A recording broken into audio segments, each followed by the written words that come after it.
Bible School just a little something to help out as they are getting ready for the evening. So often we get so busy during that week that we hardly get food in our face. So if there's something that you could provide to help out for us, that would be a great service. Please talk to Annette after worship, and she'll let you know what days we need some help. Please enter a spirit of prayer with me. Mighty and merciful God, may your kindness be known to all. Hear the prayers of all who cry to you. Open the eyes of those who never pray for themselves. Have mercy on those who are in misery. Deal gently with those who sit in darkness. Increase the number of those who love and serve you daily.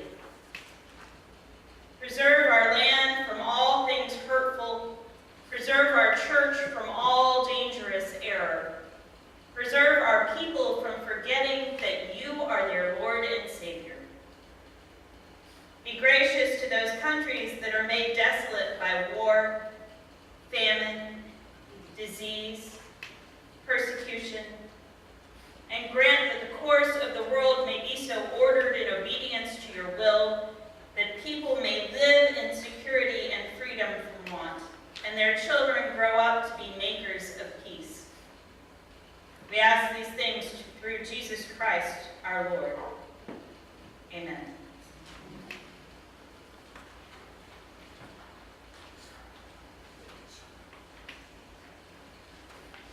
I was sitting on an airplane, earbuds in my ears, and a glossy fashion magazine in my lap. And it felt a little bit like heaven as we began to ascend.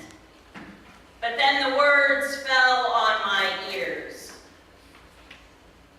My mother had a hoarding problem, she said.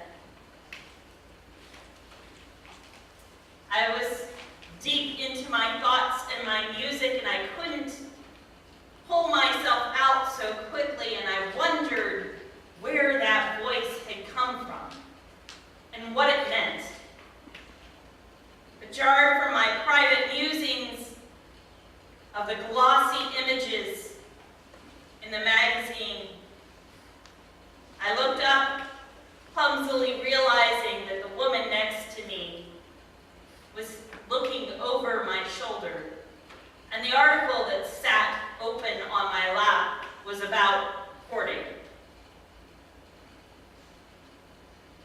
The predominant thought in my mind at that moment was, I don't have time for this today. Which was funny, because I had at least 3 hours on that plane ride. I looked at her, sitting too close to me, hogging too much of the armrest, wearing perfume that was just a little bit too loud for a plane ride. And I thought to myself, I do not really want to know that my seatmate for the next 3 hours lives in a house that has towers made of cat feces. But I responded, that must have been hard for you. And I gave her a very definitive nod, which I hoped communicated that that was the end of our conversation. But somehow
buttons and they would line the counters. I thought everybody had buttons in their house. It seemed normal. But then she got worse. She needed more glass jars. But we couldn't always get to the sink to make spaghetti. And so soon we were dumping the spaghetti sauce in the yard. And then she had a pig collection. My mother never saw a pig that she didn't want to own. She had a pig collection that was so large that you would have thought we could make bacon for the world. Every pig she passed, whether it was at Hallmark or at Dollar Tree, came home. Our whole house was pigs. You know, it started with her mother. She gave her a little ceramic pig that she had made herself. And on the back of the pig was a little poem, and it read, "I love you little, I love you big.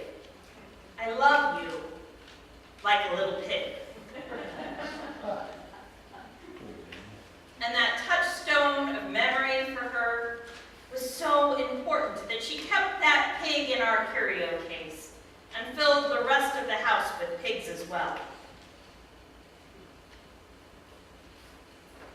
I think maybe she was looking for the feeling that she had when her mother gave her that first pig. Always wanting. My mother was always convinced that we were going to need things, to make other things. We weren't allowed to dispose of the bag clips from a bag of bread. You know, the plastic ones, not the little twisty ties, but the plastic tabby ones. We had to keep those because we needed those for some craft that we never found. If the apocalypse came and the answer to our survival was bag clips, we were okay because we had 500. And scraps of fabric were like gold. You never threw out a scrap of fabric. That could become a doll's dress. My mother didn't sew, but it could become a doll's dress. I looked at the face of the woman sitting next to me, and I thought about my own craft room, which is quite a problem. You can't always open the door to it. Sometimes you can. But more often than not, the glue gun is unplugged. And I wondered what she would think of my craft problem. I said to her in an attempt to steer the conversation to happier thoughts, "It's kind of a nice trait to be able to see the potential in every object." She looked at me and shook her head. If it was about that, it would have been nice. But my mother never actually used the stuff she collected. If she'd taken the soda cap lids and made checkers out of them the way she said she would, that would have been okay. Or containers for lip gloss, that would have been cool. But it was never about making something new. She looked past me now at the window. "What do you think it was about?" I asked. "I don't know. It got pretty bad. We couldn't walk through several rooms.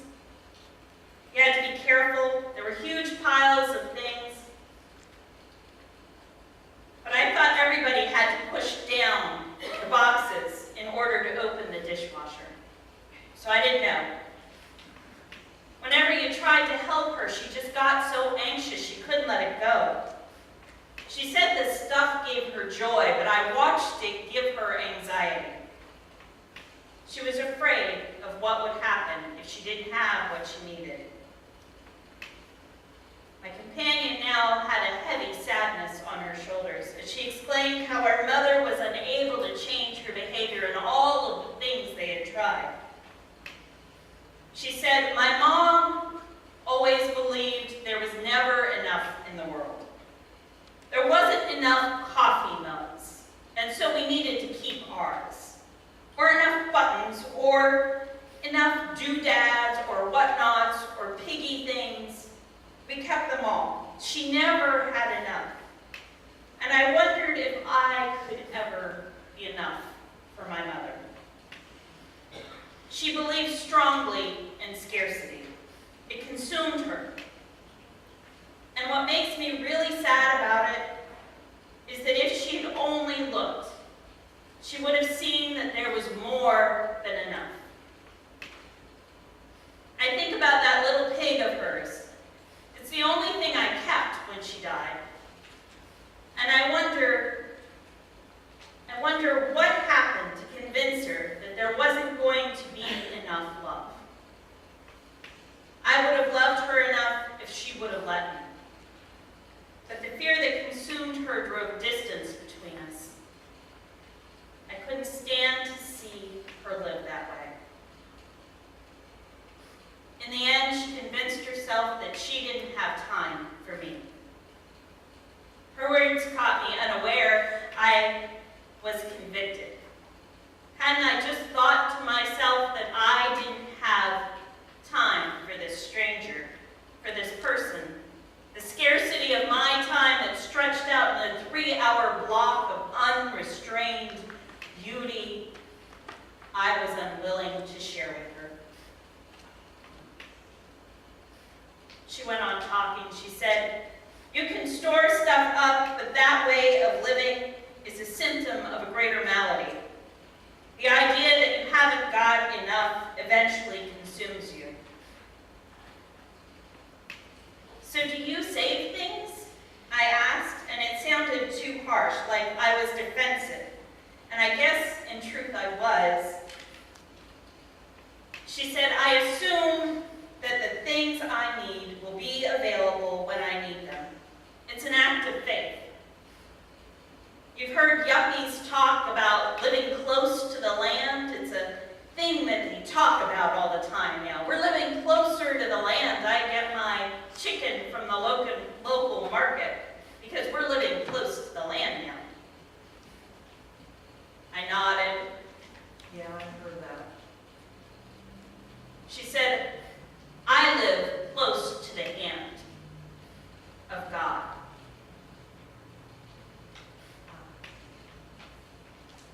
I've borrowed the idea, sort of. I live close to the hand of God. I'm convinced that as soon as I begin to believe in that hand, there will be enough for me.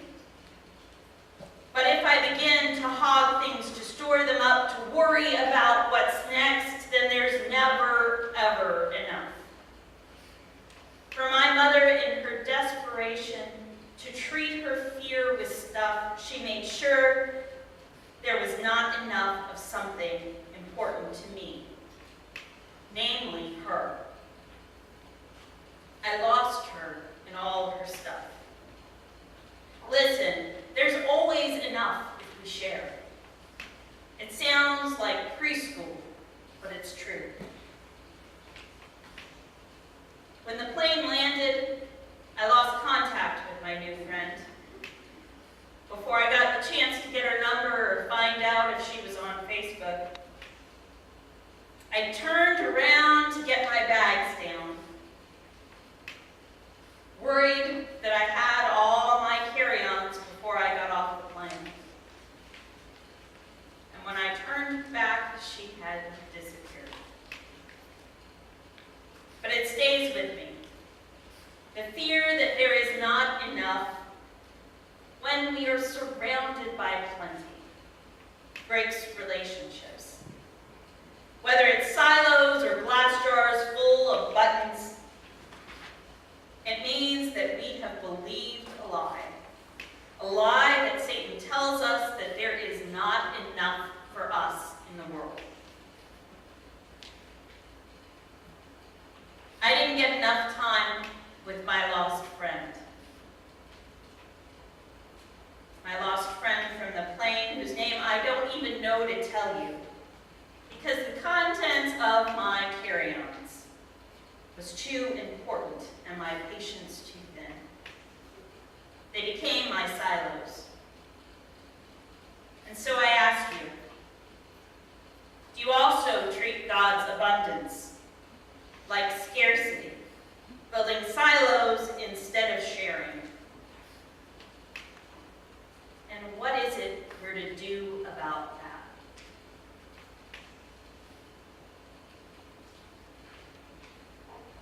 Let us pray.